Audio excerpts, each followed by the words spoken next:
चाहिँ बिहान यति धेरै घाम लागेको छ कि यति धेरै गरम छ कि म चाहिँ यहाँ घर साफसफाइ गरेर अब आज चाहिँ मेरो काम थियो नि त, नानीलाई भ्याक्सिन हाल्नु जानुपर्ने थियो। त्यही भएर म चाहिँ यहाँ छिटो घर सफा गर्दैछु। घर सफा गरिसकेर मैले चाहिँ नानीलाई यहाँ दुध पनि रेडी गरिसकेको खुवाउनको लागि, त्यसरी आफ्नो लागि ब्रेकफास्ट रेडी गर्दैछु।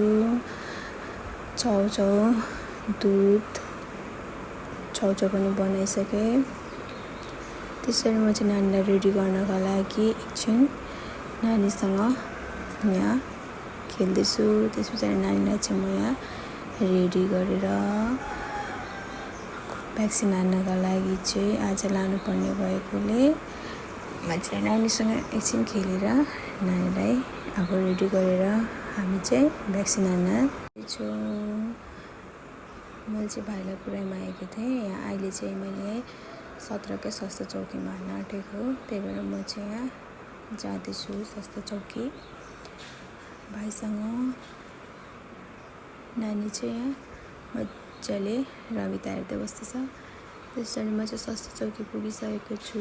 अहिले चाहिँ यहाँ हामी चाहिँ लाइनमा छौँ। यसमा मेरो बिलमा पनि इन्टर गरिसकेँ।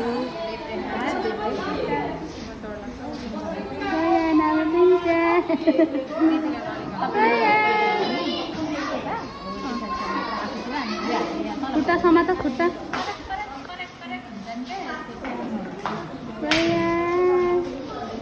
पयाले चाहिँ हान्न हाल्नुहुन्छ।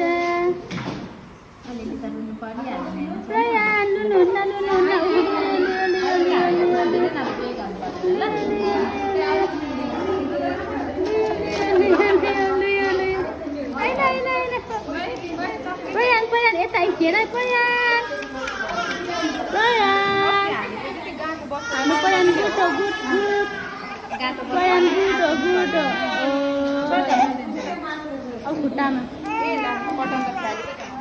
अब अर्को कटन लाउँछु नि त, त्यही कटन लाउनु हुँदैन।